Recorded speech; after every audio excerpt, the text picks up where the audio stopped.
You did something stupid, and I believe you feel bad about it. And that's why you're all freaked out right now. An innocent victim. And I said, you'll never believe it. I'm going into apartments looking for body parts. And it was horrible. In my numerous years of law enforcement experience, I've never seen anything as shocking and as horrific as that in my entire life. A gruesome killing with multiple suspects. This is your girlfriend. I understand. Okay. We found a body. The truth will be revealed. I think his problem was that he thought that he was smarter than we were. Every day in North America, dozens of people are murdered. The key to solving the toughest of these homicides lies in the final 24 hours of the victim's life. To crack the case, detectives must reconstruct that critical timeline. The minutes and hours containing evidence that can help unlock the mystery and catch the killer.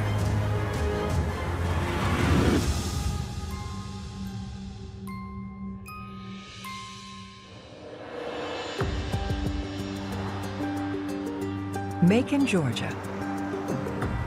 A city known for its old manor homes, Southern rock and roll, and the prestigious Mercer University. Mercer is Macon. It opened in 1823, so you're talking well over 200 years worth of history there. And it's known as being one of the top schools in the country. At the entrance to Mercer's law school sits the now infamous Barristers Hall Apartments. I came to Macon to go to law school in 1995 and saw the apartments, and they looked totally different from what you saw today. They were extremely run down. There were no balconies, no wrought iron, no patios, nothing. And the people, especially at the law school, were so excited when we bought them and did the first renovation. So we felt like that it was a good investment as long as the law school didn't move. We would be good. But you don't expect what happened to happen either. The day that everything changed was June 30th, 2011. My office received a phone call from some of our investigators stating that they were going up to the Barrister Hall Apartments. And the only thing that we knew was that a student had been missing and no one had heard from her within about a 4-day time frame. The missing woman is 27-year-old law student Lauren Giddings. Lauren Giddings had just graduated law school. I mean, she was a very pretty girl, tall. She was athletic. She loved to run, came from a good family. She was preparing for a big move to Atlanta to live with her boyfriend. And she kind of had everything going for herself. She was very vivacious. She just had a beautiful smile, and she loved her dog. When I picture her in my mind, that's the picture I have. It's her smiling and holding Butterbean. Detectives Randy Gonzalez and Dan Shirley are assigned to the case. When the case first pops off, all the detectives in the Bureau, of the Violent Crimes Unit, were called out to the scene. Her friends that she hangs out with said they haven't heard from her, which is unusual because of if they text her, she would normally text back to them at some point in time. The first place they search is Lauren's apartment in Barristers Hall. Nothing looked to have been disturbed in any way. It appeared to be in its normal state. The only thing that we saw that was probably out of place was the fact that her purse, her cell phone, and her keys were still there in the apartment, and that her vehicle was still parked in front of her apartment, which was suspicious in itself. We're thinking, what's happened to her? You know, has she been abducted? Has something happened to her where she can't get help for herself? Our crime scene investigators were called to the scene, at which time they went into the apartment and they conducted, the process of fingerprinting, looking for DNA, any type of evidence of what may have happened or anything that could tell us what happened. They used luminol, which it lights up blood under a black light. And when they sprayed her shower with that, it glowed like a Christmas tree.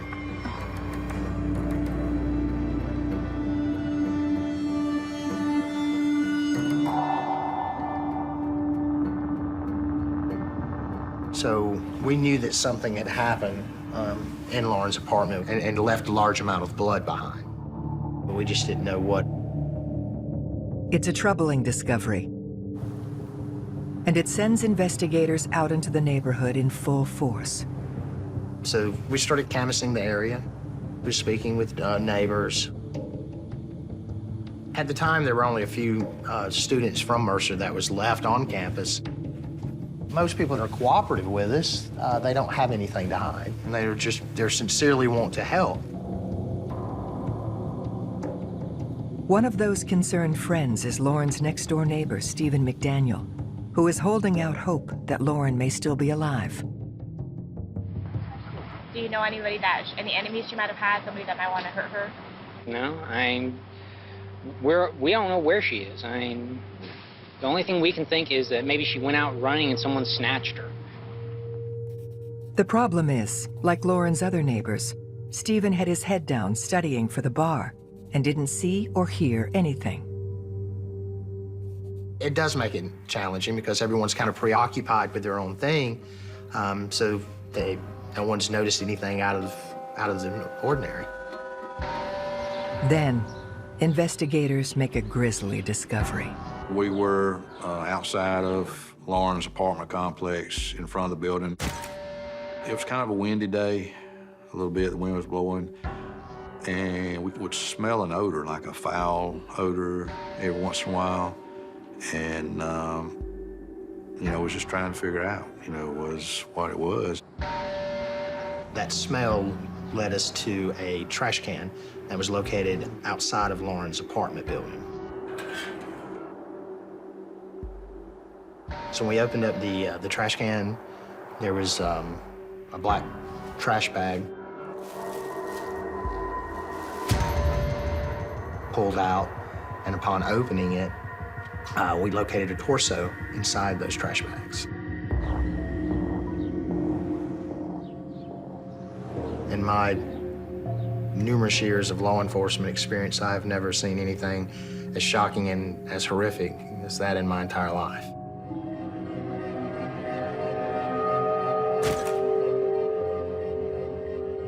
And unfortunately, we had a pretty good idea that it was Lauren's body. Detectives won't know for certain until the autopsy results come in. But until then, they're treating Lauren's disappearance like a homicide. I drove up, and the officer stopped me, and I said, I own this place. I need to get in here. So they let me through. And they had just not 30 minutes before found the torso and knew that we had a murder. Based on the decomposition of the body, the medical examiner believes Lauren was likely killed between Saturday morning, June 25th, and Sunday evening, June 26th. Murder is a bad thing, but you take somebody's life and then you're going to cut the body up. My thoughts are, what kind of person would do something like this? What kind of mindset does a person have that could treat another human being like this? I was just in shock. This happens to other people. It doesn't happen in your neighborhood. It doesn't happen in your life. To catch her killer, detectives will need to unravel the last 24 hours of Lauren Giddings' life. We knew that we were dealing with a different kind of killer than what we were normally used to. We didn't know if it was a serial killer, someone traveling through town. We didn't know if it was a jilted lover. We had no idea what we were dealing with. Quite honestly, I felt like it was somebody random and that we were never gonna know. When we see dismemberment used in any case of murder, number one, it can have a strategic or an instrumental purpose, which means to conceal the body in smaller parts so that it's never found. But often it can also have a symbolic or sexual purpose. There is actually a disorder called mutilophilia, which describes an offender's need to dismember and mutilate a body. So in other words, the murder is just step one, and it's what comes after that's really motivating them. As you would imagine, with a crime of this nature, it just sent panic through the community. So we were trying to establish a suspect in this case as quickly as possible. Detectives turn to Lauren's best friend, Ashley, hoping she can help fill in Lauren's whereabouts during the window of time they believe she was killed. Ashley stated that the last time she saw Lauren was on June the 24th. She and Lauren, along with some other friends, had went to a bar downtown. One of those friends is a man named Joe. Ashley said that Lauren and Joe had previously been in a relationship, but they had since broken it off. She said Lauren's current boyfriend lives in Atlanta, but she and Joe remained friends. Ashley described the night. I mean, it was just a normal night. They went down to blow off some steam from studying for the bar. Everybody seemed to be happy and having a good time. Ashley said that after they left the bar, everyone went back to Joe's apartment. They had some more drinks, and Lauren had spent the night at Joe's house. It wasn't until 4 days later, when Ashley hadn't heard from Lauren, that she went over to her apartment to check on her. No one's that surprised when they don't hear from Lauren for a number of days, and that's normal when you were in the midst of studying for the bar. It's everybody goes into their hole, they don't want to speak to the outside world. Joe was immediately considered a possible suspect in the case. Usually the first people that are looked at are the ones closest to him. Boyfriends, husbands, ex-boyfriends. So in Joe's case, he wasn't the one that cut the relationship off. So there's a possibility there for quite possibly a jilted lover. Detectives bring Joe down to the station to question him about the last time he saw Lauren. He confirms that she stayed the night at his house, but says she left alive and well the next morning at 8 a.m. Joe's story makes him the last person, if that story is true, verified as seeing our victim when she was last alive.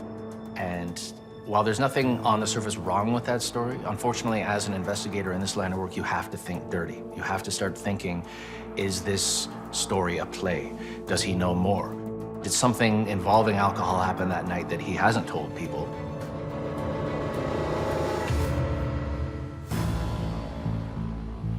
After finding what investigators believe is Lauren Giddings' dismembered torso in the trash can near the Barristers Hall apartments, suspicions are swirling around her ex-boyfriend, Joe.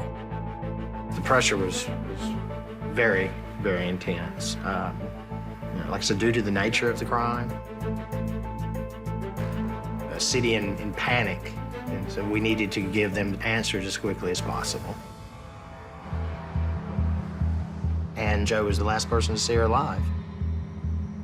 During the interrogation, Joe remembers something. When Lauren left his apartment on Saturday morning, she said she might try to sneak into the local country club later on that afternoon. So I went to the Healy Point Country Club, and she was actually captured on camera at the country club out by the pool and ordering a drink. The significance of the camera footage is that it gives us a new timeline of when the last time Lauren was alive. With Joe's story checking out, investigators shift their focus to Lauren's current boyfriend, David Vandiver. David lived in Atlanta, an hour away. He was an established attorney out there. He was about 20 years older than Lauren. We'd received information that David had planned on proposing to her, but he had also admitted that their relationship was a little rocky. I think I met David one time in passing. I don't know him that well. But I can tell you that the family wasn't enamored with David. I don't know if he just liked being single and didn't really want to commit. I don't know. But I know that at least her cousins were not happy with the relationship. Detectives asked David to come down from Atlanta for questioning. Being that he was her current boyfriend, we wanted to see what he knows about Lauren. When's the last time he's talked with her? When's the last time he's seen her? Detectives decide to keep their cards close to their chest while they suss David out. David, I want to talk to you over here. What kind of relationship did y'all have? I mean, did she have other boyfriends? Not that I'm aware of. Let me see your hands for a minute. Yes. Was that a blister from golf? That's the picture I sent her in a text. I got to, because the guy totally changed my swing, and I swung the club probably 2,000 times. Listen to me. Yes, sir. I'm asking you for your help. Yes, sir. This is your girlfriend. I understand. Okay. Because we can't find her. Okay? Okay. We found a body. We don't know if it's her or not. David immediately claims he has an alibi, that he was in California golfing from 9:40 a.m. Friday morning until Monday morning at 6 a.m. David said that he didn't speak to Lauren the entire time he was in California. So you're telling me the whole time you were going to California, you didn't call her, check in with her, or nothing? No. Then you land in Atlanta and just go back to your apartment or house, wherever you live in Atlanta, and you didn't even call her and tell her you were home or anything? No, I thought it was going to lead into a whole uncomfortable or awkward conversation about when are we going to get married, stuff like that. And I'm just like, my reaction to that is always just to kind of back away. If you're in a relationship with someone, to me, it's kind of unusual that you don't talk with someone, within 5 days. I mean, not even a phone call or a text. It's kind of one of those moments when you think, well, does he know something about this? Is he involved in this? When you look at the list of the 10 most common occupations or overrepresented jobs among psychopaths, two of those 10 have one thing in common. They both deal with the law, police officers and lawyers. And unfortunately, the nature of the law is such that it draws people with a wide array of motivations, including some people with some pretty scary long-term objectives. People that she goes to school with says that y'all have had problems. We've never had recently. No, I understand that, but no. Do you have a key to her apartment? No, sir. No, sir. David had a lot of motivation there. It very well could have been the fact that David being the successful older man and Lauren being the trophy, the fact that Lauren had spent the night with Joe a couple of days beforehand, we didn't know possibly if David knew about this and had, done harm to her. You don't know anybody that might want to harm her? No, sir. Are you worried about that being her? Absolutely. Absolutely. While David appears suspicious, his alibi checks out. But before he's released, he reveals a disturbing piece of new information. So in interviewing David, he did provide us with an email that Lauren had sent him saying that she thought that someone had possibly broken into her apartment. David says he never responded to that email. We know at least on Saturday night at 10 o'clock when she sent that email that Lauren was alive at that time frame. Detectives begin to develop a new theory about Lauren's murder. Well, that was significant in the fact that so now if we have someone that's broken into our apartment, we also have a possible another suspect on the case. It's possible that someone was actually stalking her.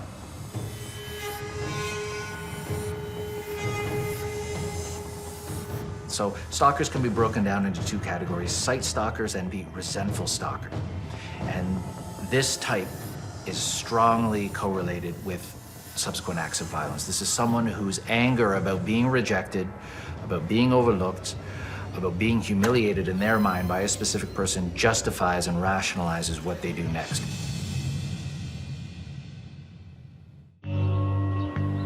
Detectives are exploring a theory that whoever killed Lauren Giddings in her apartment might have been stalking her. There was no forced entry to the apartment. Your thinking process is, did she let someone into her apartment?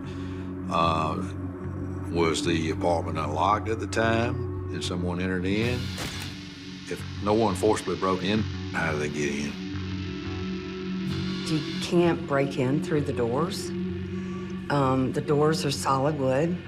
They're set in a steel casing that is set into the concrete.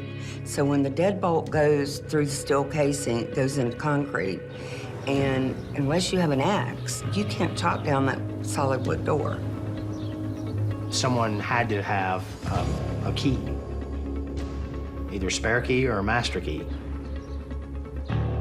And well, we knew that one person that had a spare key to the apartment complex was the maintenance guy. Detectives track down the maintenance man at the Barristers Hall Apartments, David Dorer. He was a law student himself and very much dedicated to finishing his degree and practicing law. He said that he didn't keep a close eye or have a lot of contact with the other occupants of the apartment complex unless he was doing a job for them. Investigators ask him when he last saw Lauren. He had informed us that he had been to Lauren's apartment a couple of weeks prior to us finding her body. David Dorer says that he too was consumed with studying all week and therefore can't provide a solid alibi.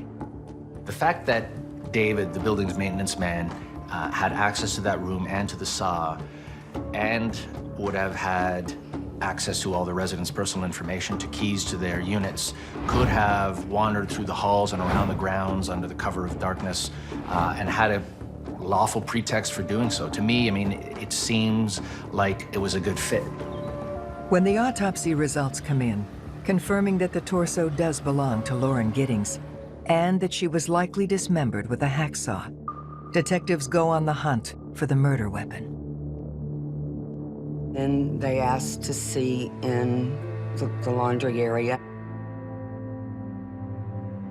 We let them into our lockout closet, and all of our, as I told you, all of our tools were hanging there. And there was a saw there, but it was one of about 3 saws that was on the peg.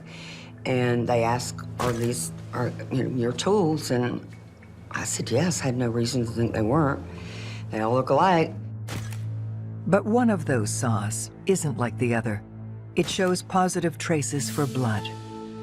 If I was a betting man and I found this hacksaw covered with what appeared to be human blood in the same building complex as Lauren, who was dismembered, I mean, I would be betting 100 to 1 that that was her blood on the saw.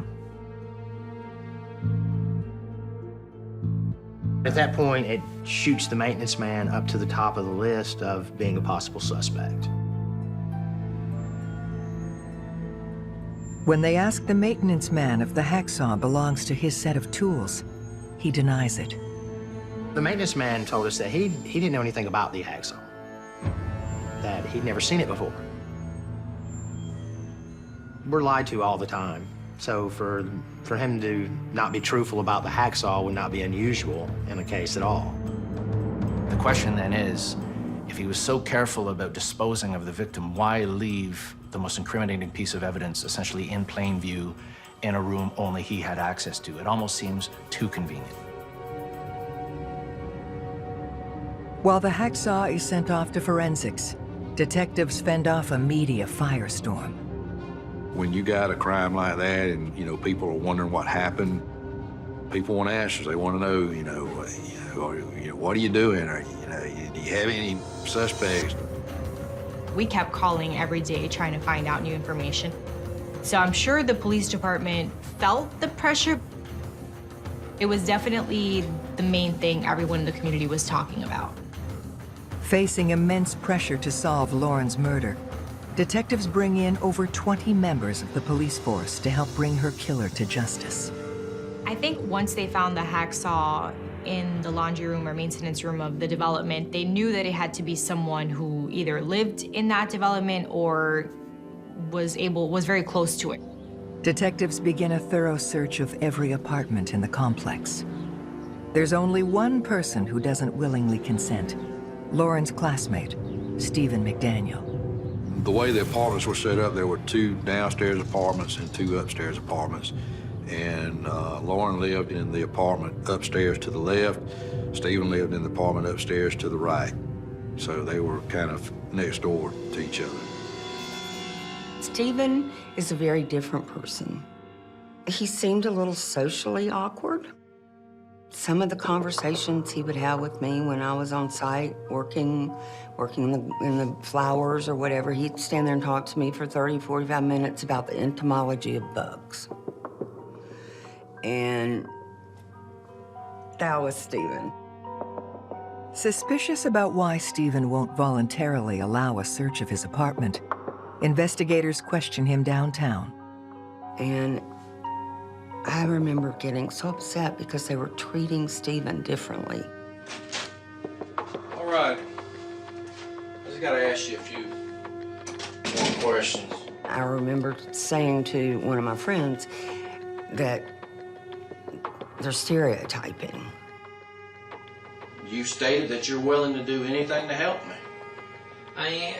If I can help, I will, but... By helping me, I've asked everyone there, and everyone in the apartment complex has agreed, except you.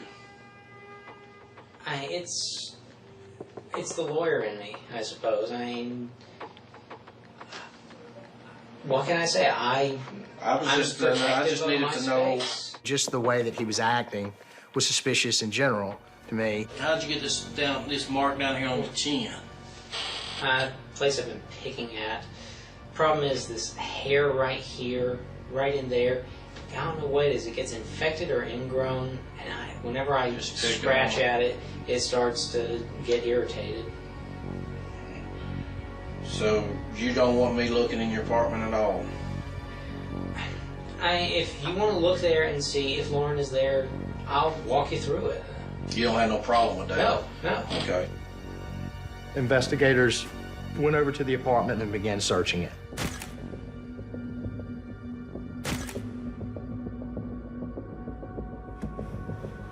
They had noticed in his apartment condoms. And we knew that within speaking with him that he had made some comments about saving himself for marriage, that he was a virgin. So when the investigators questioned Stephen about these condoms, he spontaneously stated that he had stolen them out of some of the other residents' apartments. The fact that Stephen confesses to having burglarized apartments in that complex, to me, is the game changer. We know, first of all, that burglary is the most common first crime among both homicidal and non-homicidal sex offenders who are currently incarcerated. It is a gateway crime. As suspicions deepen around Stephen, investigators pore over several news interviews that he gave the day the torso was found. We just don't know where she is. What about in the parking lot area? I know they've been doing a lot of, I think that's where they have recovered the body or whatever they recovered from there. Body? Had you seen anything there? Had you seen anything there? I mean, we don't know if this is the same person. You know what I mean? Like, they took out a body there earlier. We don't know if it's the same person or not. So that's why we're trying to ask people if they know who lived there. Are you okay, sir? I think I need to sit down. Okay. When when I saw the way that he acted when he found out that there was a body in that trash can. I mean, you knew that this man knew something about the murder, without a shadow of a doubt. It's right there in front of your face. But not everybody believes Stephen is guilty. The Stephen that I had met could never have done this. And I didn't believe it for a minute.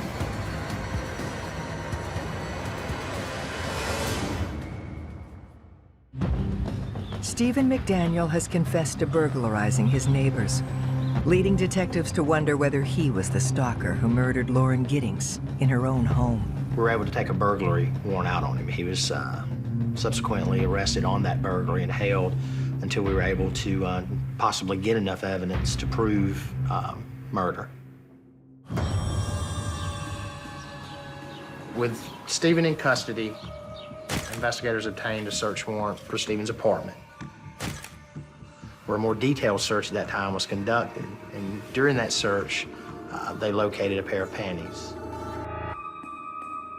So in my mind, as a psychologist, I'm thinking, what is Stephen's fantasy life? What is he thinking about? What is sexually arousing to him, and how may have Lauren fit into that? They send the underwear to forensics for DNA analysis. Meanwhile, they make a startling find in Stephen's apartment. I guess it was the second or third day, and I arrived at the apartments, and they called me over. One of the detectives called me over, and he said, "Do you recognize this?" I recognized it, and I said, "It's a master key. Where did you get it?" And he said, "It came out of Stephen's apartment." And I was absolutely devastated. I was feeling like, oh my God, am I the one that lost this key that Stephen found? And is this my fault? But they didn't find just one key. There were 2 keys that were found in the apartment.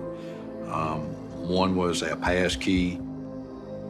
There was another key found that was actually a key that fit the lock to Lauren Giddings' apartment. Armed with this incriminating evidence, detectives interrogate Stephen McDaniel for the second time that evening. What's wrong? You know Detective Patterson, right? Yes. Do you remember? Put your hands up here. You remember us talking earlier tonight, right? Yes.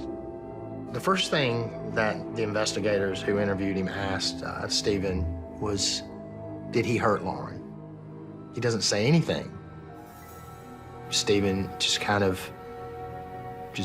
puts his hands up on the table in the interview room and just kind of stares off into space. Look, just tell me what happened, brother. I don't know. Well, where's she at? I need you, I'm asking you for your help. I don't know. I need you to tell me what you want me to tell her mother. I don't know. Do you need to see what you told the media? It was on the 11 o'clock news. Well, I'm asking you. Tell me. I want to know. I don't know where she is. I think it was a desperation move on his part. Stephen, at that point, he probably knew that he'd been had, or that the gig was up, and he didn't know where to go from there. Where were you at yesterday? At home. What'd you do at home? Tell me everything you did yesterday. From the time you woke up to the time you went to sleep. I don't know.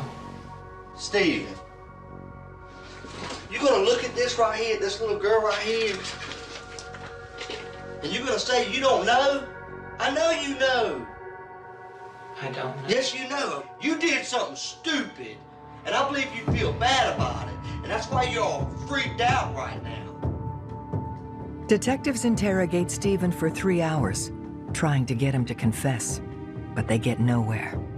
In Stephen's case, the fact that he clams up, lawyers up, whatever term you want to use, and essentially doesn't want to speak to investigators or confess, the joke is that his browser history does the confessing for him.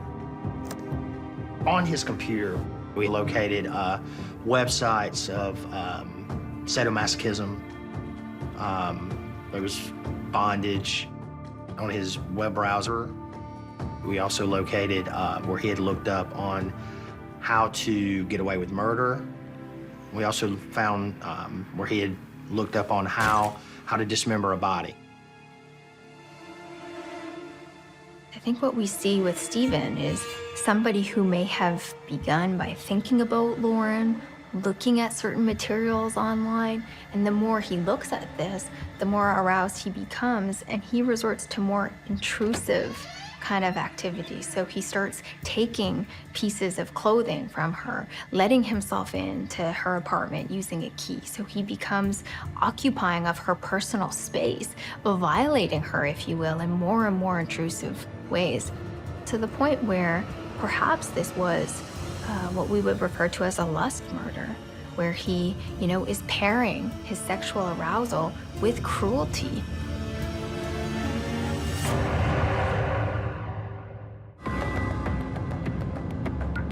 Working to build a solid case against Stephen McDaniel, detectives are digging for irrefutable evidence to charge him with murder.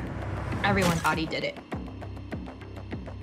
At this point, he was in jail for the unrelated burglary charges, and there were search warrants executed at his apartment almost every day for weeks. They just kept pulling out stuff out of his apartment. What they find is a cornucopia of weaponry: handguns, a semi-automatic rifle, an entire collection of knives, and even a samurai sword. But the most damning of all, the packaging from the hacksaw was found in his apartment. And the packaging matched the hacksaw that was located in the maintenance room of Arrester Hall. I'm not sure if this is just laziness and stupidity, but I wonder he is so dangerously disordered and paraphilic if that packaging was some kind of souvenir for him.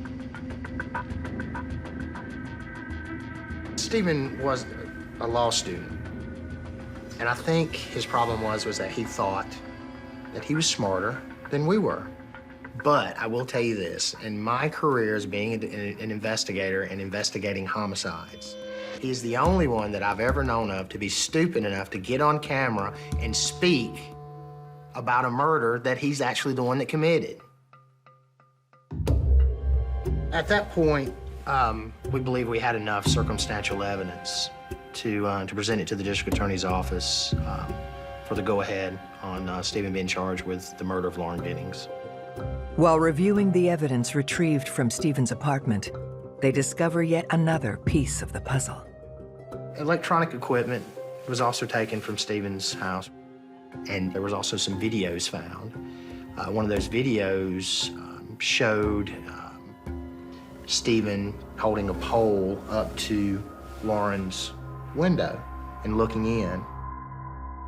There was a timestamp on that, June 25th at 11:10 that night. The video in itself was very creepy.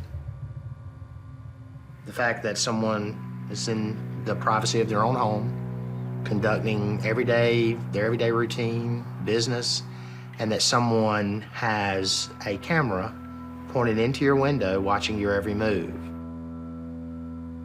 Once that was presented to Stephen and his attorney, that's what led to Stephen confessing and taking a plea.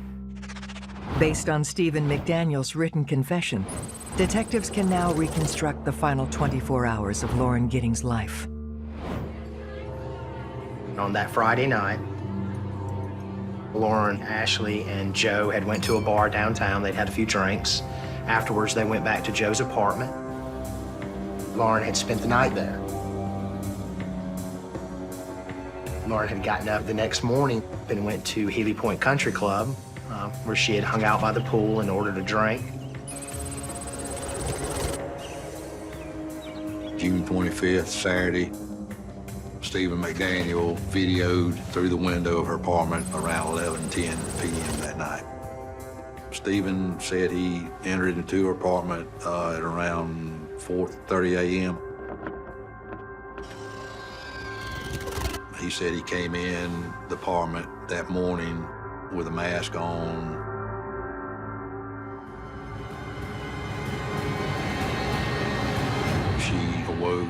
screamed, "Get out of my apartment." At some point during the struggle, the mask was pulled off. She saw it was him.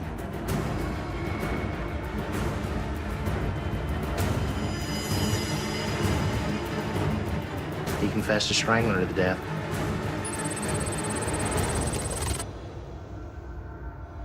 He dismembered her in the shower. Stephen did admit to taking the rest of Lauren's body parts and distributing them throughout different trash bins in the neighborhood. We searched the landfill to see if we could find anything related to Lauren. We didn't find anything at all. There's only one person that knows where the rest of Lauren is, and that's Stephen McDaniel. I think that for Stephen, the clock ran out. He didn't think that police were gonna find that torso that morning. He was counting on the dumpster coming in and picking up that trash bin and taking it to the landfill. After that, you know, everything was in motion and he didn't have time to catch up. I believe Stephen's motive was purely lust, murder, all wrapped up into one. As far as I'm concerned, Stephen McDaniel is the poster child for a sociopath. He knew exactly what he was doing. He planned the murder, and then he carried it out. He's the worst kind of killer. Stephen McDaniel is sentenced to life in prison for the murder of Lauren Giddings. Initially, they were going to go for the death penalty on this case, but due to the fact that Lauren didn't believe in the death penalty, they did not want to hand it out to Stephen in memory of her. Detectives believe they may have stopped a serial killer in the making. I think that if he had killed once, that it's possible that he could kill again. I don't think that anybody would be safe with him back on the street again. The fact that they were able to catch Stephen McDaniel and arrest him for the murder, I think brings some relief to the family, but it doesn't change anything. How can you get through something like that? Especially when the last few hours of Lauren's life, they have really no idea what happened or what went through her mind. And then to not be able to give your sister, your child, a proper burial, I mean, it's heartbreaking.